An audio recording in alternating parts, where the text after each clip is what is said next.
Mjomba. Vipi? Uko nje mvua inanyesha eh? Mjomba. Hizo sauti za magari yanapita barabarani. Hakuna mvua. Nimekaa ndani.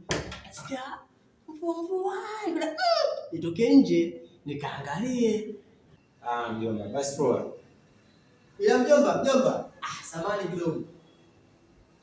Basi kwa hiyo mjomba. Naomba nikuulize swali. Hivi katika yai na kuku kipi kilianza? Yaani mjomba ndo tunaulizana maswali kama haya kweli ya kitoto? Mjomba. Mimi sijui ujinga huo bwana. Kwani ushapata vitu vyako au bado? Bado. Kumbe ndo maana unaumiza kichwa. Kapate vitu vyako kwanza alafu tutaelewana.